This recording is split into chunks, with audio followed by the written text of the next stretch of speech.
pero ya estamos listos por empezar. ¿Qué tal, Eduardo? ¿Cómo estás? Hace ya un buen rato que no te veo, me da mucho gusto saludarte, aunque sea virtualmente. Hola Ricardo, sí es cierto, tenemos un buen rato de no vernos. ¿Todo bien? ¿Y tú qué tal? También, muy bien, nosotros aquí andamos desde Cuetzalan todavía, de Cuetzalan, Puebla, trabajando en varios proyectillos de bambú todavía. ¿Y tú por dónde andas? Excelente. Pues acá en tu ciudad, en Guadalajara. Ah, qué bien, qué bien. Perfecto, perfecto. Bueno, también compartirles a todos que vamos a tener una dinámica de 9 preguntillas, ¿no? Que van dirigidas a conocer un poco la trayectoria de nuestro estimado Eduardo, eh, en paralelo con su vida profesional, cómo ha sido este desarrollo desde su persona, esta trayectoria con el bambú. Esas son las historias del bambú y nos interesa mucho ver qué hay detrás de cada investigación, de cada publicación que nuestro estimado Eduardo nos comparte muchas veces. Entonces, vamos a esperar solamente unos minutillos más. No sé si alguien o Eduardo quieras darnos una presentación general antes de que empecemos con las preguntas en lo que los demás se van sumando. ¿Te parece bien? Sí, nada más acá me está dando lata este peludo. Ey, te voy a sacar, ¿eh? Quiero participar. Muy oportunamente, ¿no? Al momento que está uno ya, es que no se cansa. No, no, no, no, te voy a sacar. A ver, ¿Sabes dale, cuándo ya, no? un minuto mientras lo saco a esto.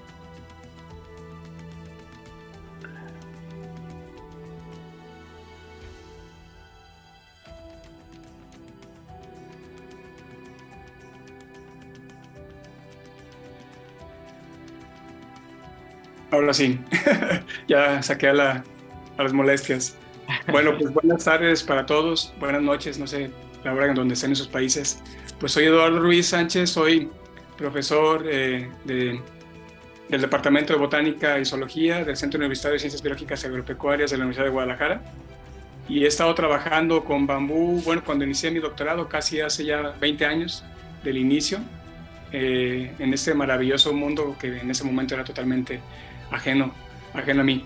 Entonces, ahora no solamente me dedico a trabajar con bambú, hago muchas otras cosas, ¿no? Hago trabajos con sistemática, filogeografía y hasta he tenido colaboraciones en- con serpientes de cascabel, con hongos, con murciélagos, eh, ¿con qué más?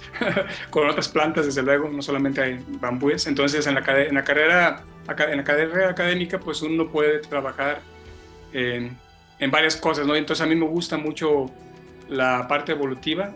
Entonces, en ese sentido, pues soy un botánico con una tendencia hacia la biología evolutiva, hacia la parte evolutiva.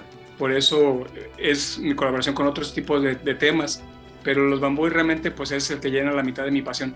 En todas esas actividades, pues básicamente los bambúes es la mitad de lo que hago, ¿no?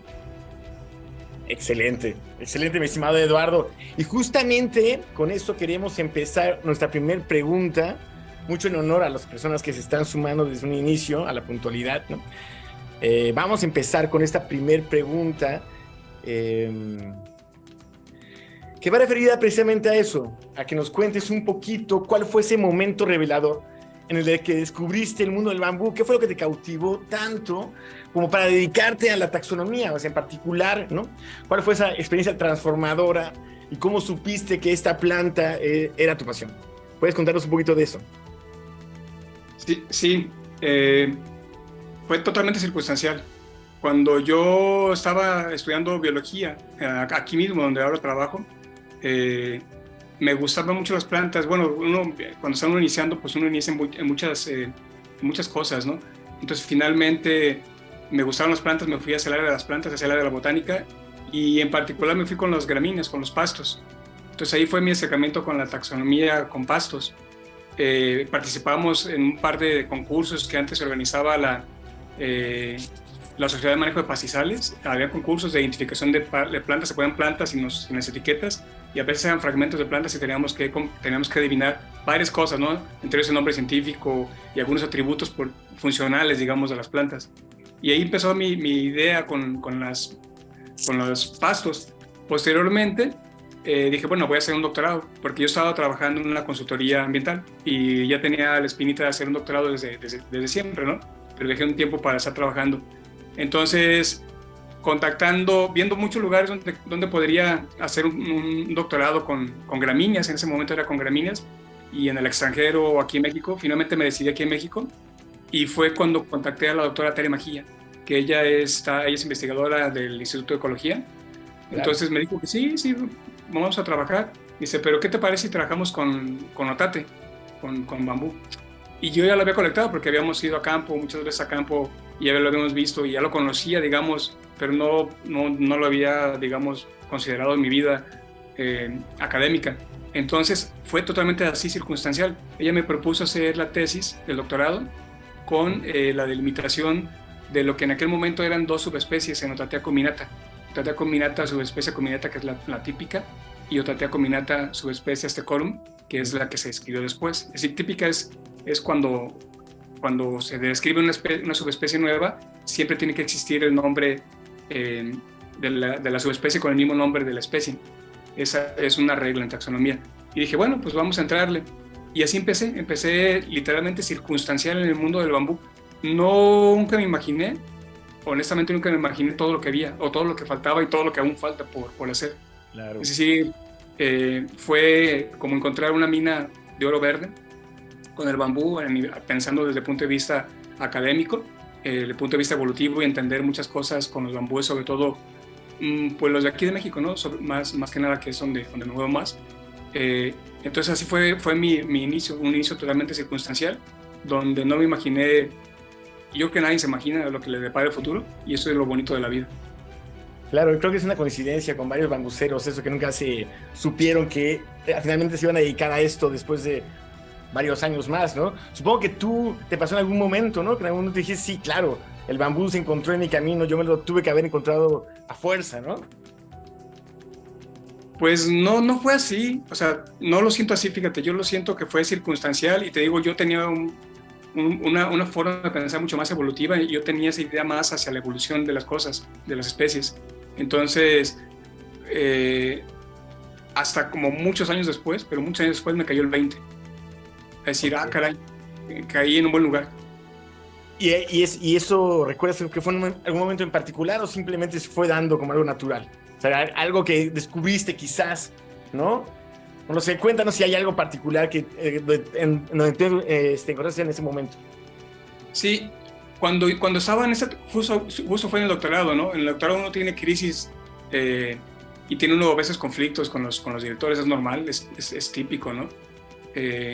Pero ya cuando estábamos avanzando en la tesis, finalmente, ahí todavía bueno, si todavía me falta experiencia, ahí me faltaba mucha más. Entonces yo veía a todas las otateas acuminatas, lo que decían las etiquetas, y fui a campo y colecté por todo México. Yo los veía casi iguales a todas y no le ponía como especial atención a detalles.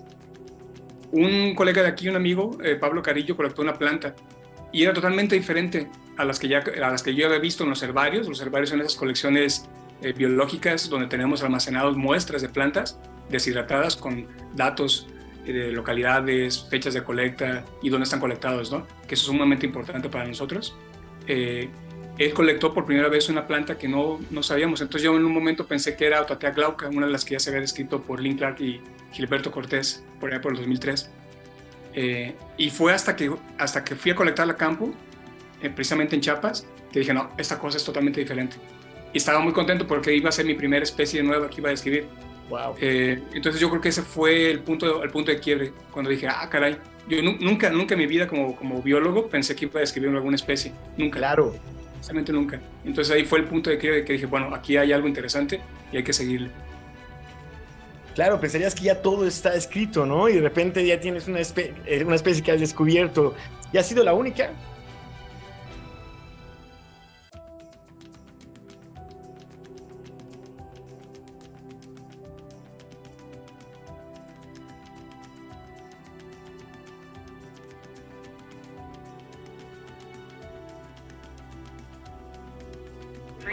Perdón, soy Natalia, es que entré un poco tarde, estoy aquí apoyando.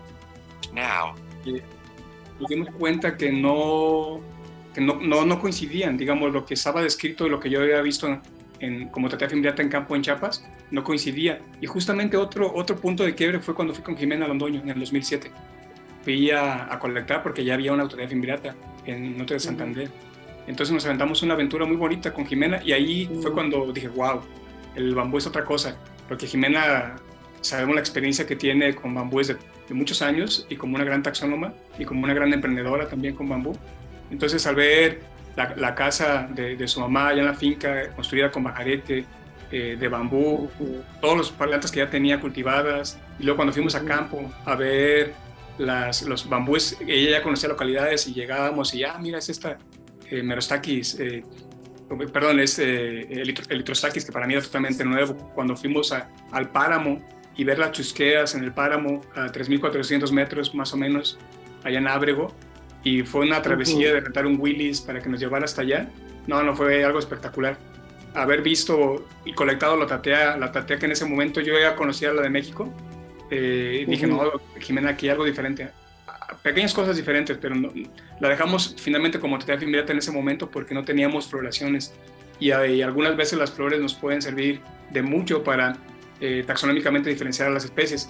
Pero haber ido a Colombia me abrió totalmente el panorama. Y de haber viajado, cuando yo estaba en el doctorado colectaba las otateas nada más, casi no colectaba las demás especies de bambú. Entonces con el paso del tiempo empecé a colectar más cosas, guaduas, chusqueas, ripidocladum, otros géneros. Cuando fuimos con Jimena colectamos un montón, pues prácticamente todo lo que se nos puso en el camino lo colectamos. Y la ventaja, bueno, y ahí conocí lo que ahora es Didymogonyx, que es antes era ripidocladum, una planta, para mí me quedé impresionado, tenía entrenudos, es decir, el entrenudo como de unos 70 y luego después 2 nudos pequeñitos.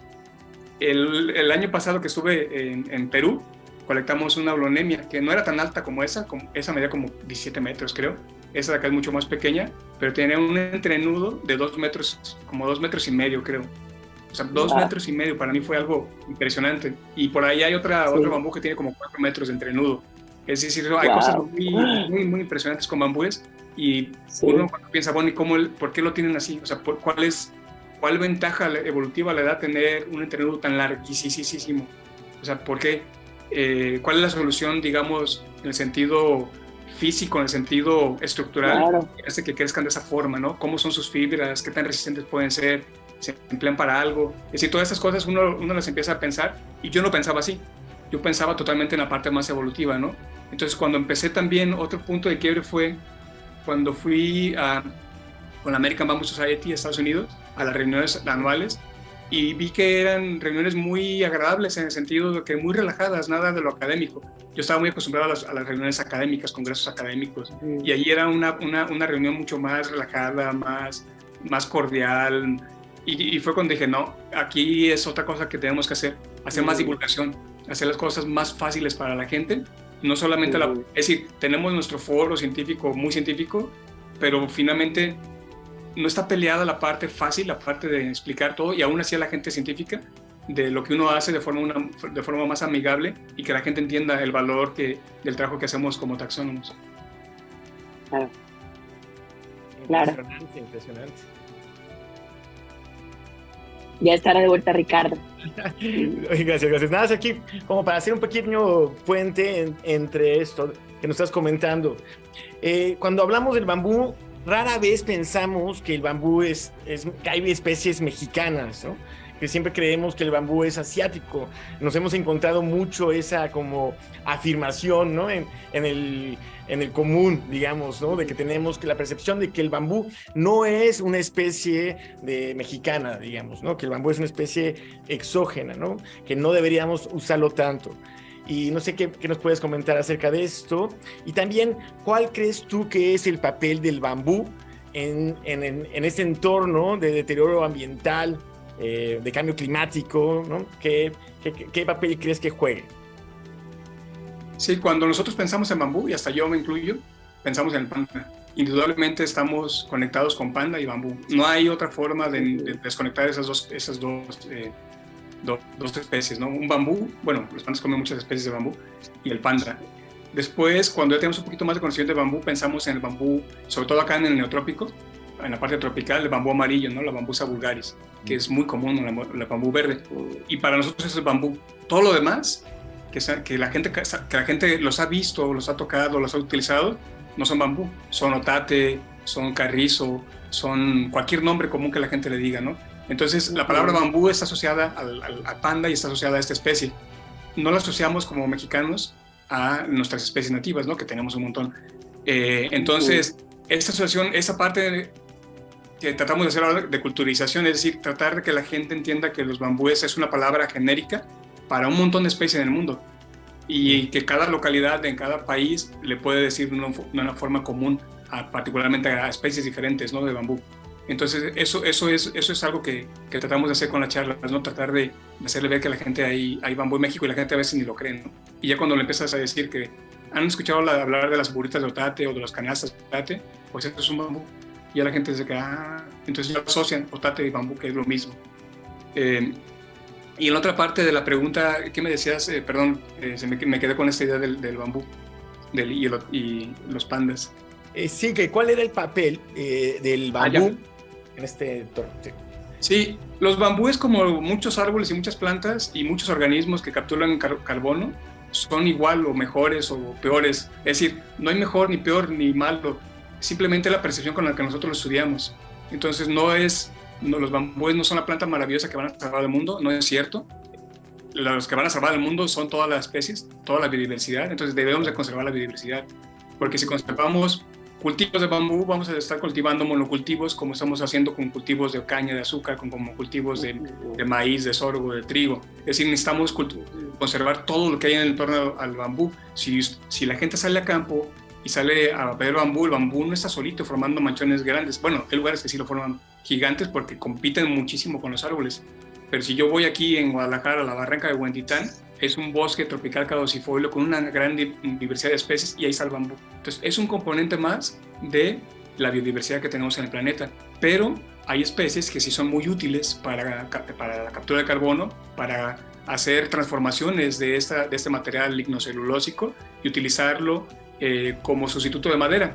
Y esa parte de la sustitución de la madera por lo que le decimos madera de bambú, que no es madera en el sentido estricto, es muy buena porque estamos utilizando los bambúes de una forma más sostenible y más sustentable, o las palabras que le quieran poner, los adjetivos que le quieran poner. ¿Por qué? Porque cuando cortamos culmos de bambú, los que ya conocen y saben cómo cortarlos, cortan los maduros, no los sobremaduros y no los tiernos. Los maduros son los que son útiles para hacer todo lo que se hace de productos.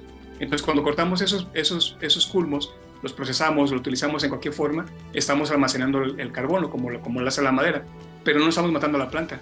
Si yo corto un pino o corto un encino, un roble, lo voy a cortar, lo voy a talar totalmente y voy a perder ese árbol. Ya no voy a rescatar, ya no voy a tener madera hasta de 15, 20, 30 años para que tenga esa madurez. Y el bambú no. Yo puedo plantar bambúes prácticamente desde cero, desde semillita, y en 10 años ya tengo otra vez bambúes para dar y regalar. Entonces ese es el papel fundamental de los bambúes como especies más dentro de la gran biodiversidad que tiene nuestro planeta. Padrísimo. Muchísimas gracias, Eduardo. Nat, no sé si tengas ahí alguna preguntilla, bueno, la última, claro, que quieras hacer a nuestro estimado Eduardo. Tengo curiosidad, Eduardo, si has ido, y no sé si me perdí un poquito, creo que no, has ido a Cuetzalan. Sí. ¿Y has visto? Cuéntanos un poquito. Honestamente he pasado por Cuetzalan y pasamos andábamos colectando justamente otras plantas, no bambú. Fuimos para allá, para el norte de Puebla, andábamos colectando Podocarpus, que es una gimnosperma muy, muy interesante. Andábamos colectando unas palcureas, que es un árbol de bosque mesófilo de montaña que florece ahorita justo en mayo, que le dicen flor de mayo, flores tubulares amarillas, muy bonito. Y andábamos colectando también otra que florece más como en octubre, que se llama Mousone de Piana, para otros estudios de filogeografía. Liquidámbar también colectamos. Entonces pasamos literalmente por Cuetzalan, pero no llegamos. O sea, yo no conozco, honestamente nunca me he parado en Cuetzalan, solamente pasamos. Ok. No, te preguntaba porque obviamente ahí puedes apreciar muchas de las cualidades que has estado mencionando del bambú, ¿no? Funcionando. Y eso nos parece interesante. Entonces, ¿qué otra cosa te podría preguntar? Bueno, y el bambú con el agua, por ejemplo, ¿no? Cuando a veces leemos que es purificador de agua, que es almacenador también. ¿Me puedes contar un poquito de eso? ¿Nos puedes compartir, por favor? Yo, en la parte de cuando quieren utilizar los bambúes para purificar el agua, y quieren hacerlos en trabajos como esas cosas saneadoras de agua, los bambúes tienen una desventaja: no toleran estar en el agua, no toleran las inundaciones. Algunas especies de guado sí pueden tolerar algunos meses de inundación, pero permanente no. Entonces, cuando se utiliza cualquier especie de bambú para sanear, me parece que es un gran error. Un gran error, porque hay muchas plantas acuáticas que tienen esas funciones y pueden ser mucho mejores y no se van a morir. Pueden vivir inundadas toda su vida y no les pasa absolutamente nada. Uno las ve. Entonces, nosotros tenemos que copiar a la naturaleza. No hay ningún bambú acuático. Así, honestamente, no existen. Viven muchos a las riberas de los ríos. Son muy buenos y me imagino que filtran el agua y filtran contaminantes y los pueden tal vez absorber. No se han hecho estudios si absorben o no, por ejemplo, metales pesados, esas cosas. Me imagino que muchas plantas lo hacen. Los bambúes, ¿por qué no? Pero digamos, yo no pensaría que serían un buen material para esos procesos de descontaminación de agua. Más bien, yo los utilizaría para regenerar ecosistemas. Es decir, para regenerar ecosistemas degradados por su tipo de rizomas, aunque tampoco lo mejor. Las mejores raíces son las de los árboles porque son profundas, son pivotantes. Los rizomas y las raíces son más superficiales del bambú, pero aún así forman redes grandes, se conectan, retienen suelo. Y cuando hay una experiencia muy bonita con Jimena, y yo lo viví porque fui desde el principio, no al principio, pero me tocó ver antes de que no tuviera bambúes en una quebradita, en una cañadita, y no había agua. O sea, estaba ahí lo que era como el arroyelito y nada más tenía agua en tiempo de lluvias, digamos. Cuando ella sembró muchos bambúes alrededor y formó una capa literalmente de bambúes, cambió totalmente el clima interno, se hizo un microclima muy interesante, y entonces el agua otra vez empezó a brotar y tiene agua ya permanente. Wow. Y eso es un paseo que les recomiendo que vayan con Jimena a su finca, al paraíso de bambú el paraíso del bambú y la aguada, o el paraíso de la aguada y el bambú, que es espectacular lo que se ha hecho. Entonces, más bien ese tipo de funciones son mejores como parte de tratar de recuperar el ecosistema y no tanto para para depurar aguas, ¿no? Sí, de hecho, algo que no quisiera que se nos pasara en relación a Cuetzalan y cómo está incorporado el tema del bambú en el ecosistema, es porque también está incorporado a los cafetales, que son biodiversos aquí en Cuetzalan, ¿no? Entonces, no tenemos un monocultivo, sino más bien tenemos una biodiversidad que incluso lo que han registrado en algunos puntos es una biodiversidad un poco mayor que la misma selva. Entonces el bambú dentro de los cafetales sirve como una barrera de agroquímicos, es como muy buena para el tema de la certificación, para la infiltración también de agua, retención de suelo, ¿no? Y también algo, no sé si lo has tenido que lidiar alguna vez, ¿no? Que nos dicen que el bambú es una planta invasiva que no puede vivir con ninguna otra especie alrededor, ¿no? Que cuando tú pones bambú ya nada va a crecer alrededor. No sé, mi estimado Eduardo, si nos puedas comentar algo sobre esto. Pues esa es una verdad, o una verdad a medias, una verdad casi completa. Es cierto, los bambúes son aférrimos competidores con los árboles. Entonces, ustedes vean ahí en Cuetzalan, hay un montón de plantaciones de bambú, no crece absolutamente nada abajo del bambú, nada. Es decir, no los compiten, los bambúes son muy celosos de su espacio, y de hecho hay estudios donde se ha visto esas dinámicas por ejemplo, yo tengo bambúes, y acuérdense que los bambúes tienen ciclos de floración que pueden ser muy largos, hasta 150 años, o muy cortos, 7 años, pero digamos, en estos ciclos de floración de especies de 50, 30, 50 años, están ahí compitiendo con los árboles. Entonces, cuando el bambú muere, pues deja ese espacio hueco, los que estaban ahí del bosque pues van a salir y van a empezar a crecer. Entonces van a empezar a competir con el bambú como plántulas. Una vez que el bambú se recupera y empieza a crecer, va a matar las plantas, porque tiene que ser así. Es decir, no es que tenga que ser así, la competencia es así, es la sobrevivencia. Tienen que sobrevivir las dos, ¿no? Y finalmente los bambús pueden ahogar a los árboles. Hay especies que les podemos decir casi invasoras en el sentido de que se pueden expandir por esos rizomas leptomorfos, pero las especies de rizoma paquimorfo, de cuello corto, es casi imposible que vayan a invadir más porque crecen radialmente. Pero acuérdense, en un lugar natural no tienes una planta, puedes tener miles de plantas. Entonces, las miles de plantas pueden cerrar los espacios y matar a los árboles que hay en el medio para que no les compitan por la luz. Entonces tienen que vivir, y algunas veces sí puedes ver árboles ya mucho más grandes que sobrepasan el bambú, digamos en especies más pequeñas, que están viviendo tranquilamente con ellos, árboles ya más viejos, ¿no? Que sobrepasaron el bambú. Pero cuando hay competencia de tú a tú, los bambúes casi siempre ganan.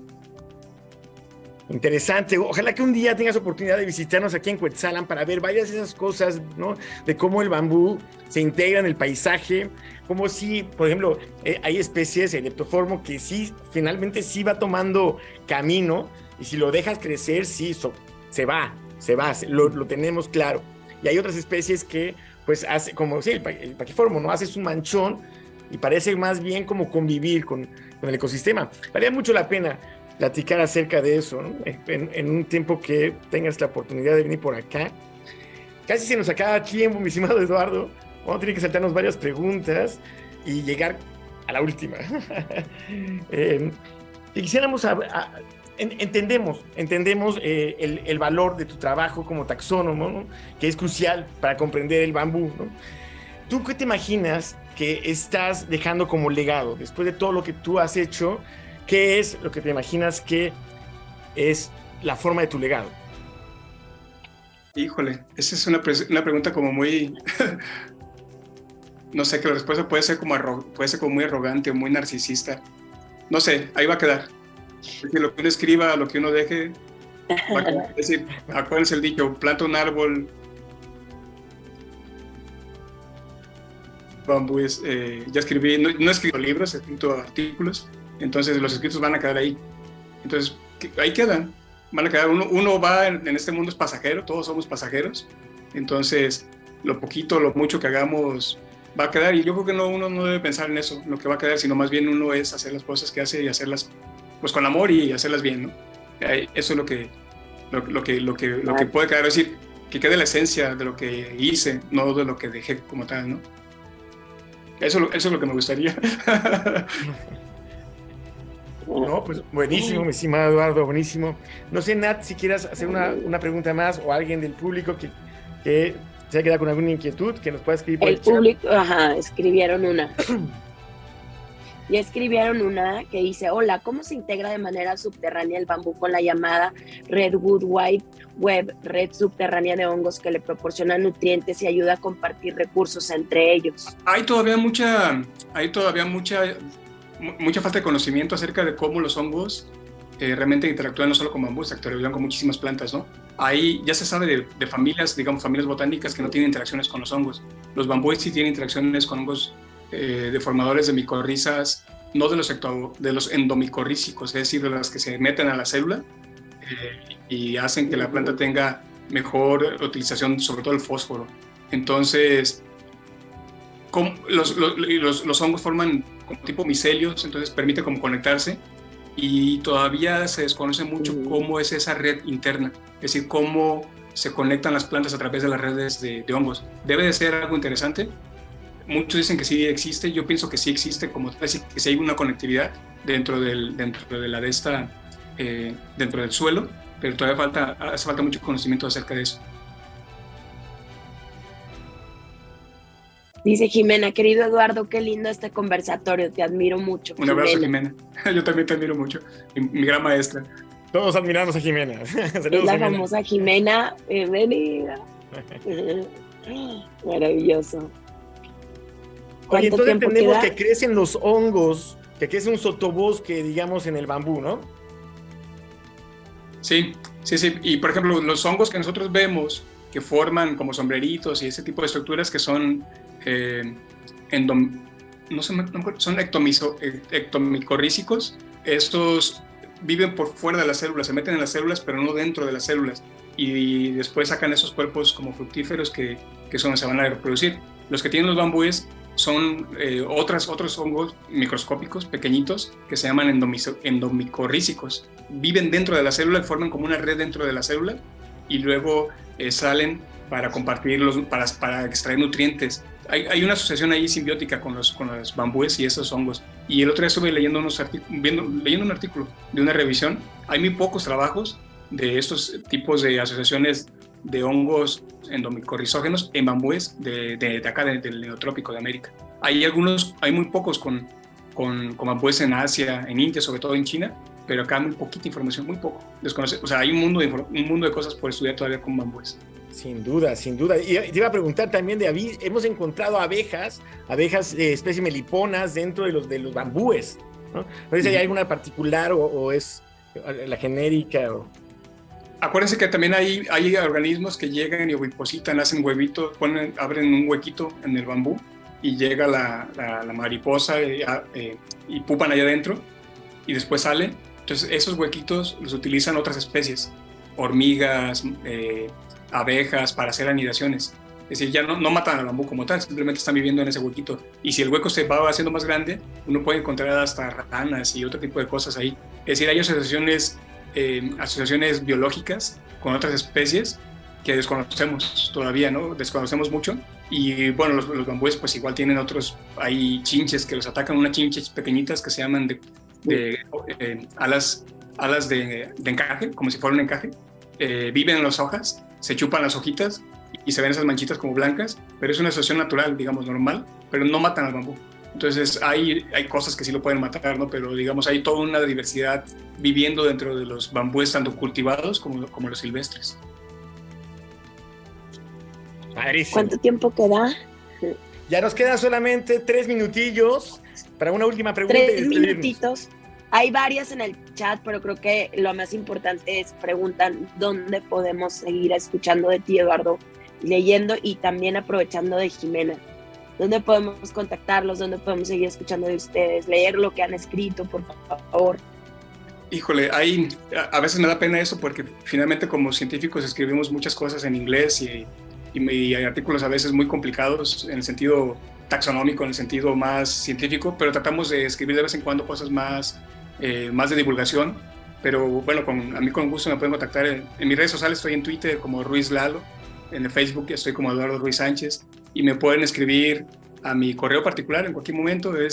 Mi correo, sobre todo el académico, el de la universidad, que es eduardo.ruiz, todo en minúsculas, @académicos.udg, es 3 letras, udg.mx. Ahí pueden, de vez en cuando subo cosas al Twitter, al Facebook de bambúes. De hecho, voy a subir unas fotitos de un bambú que está creciendo acá, una especie nueva que tenemos de totea, cultivada acá en el jardín botánico.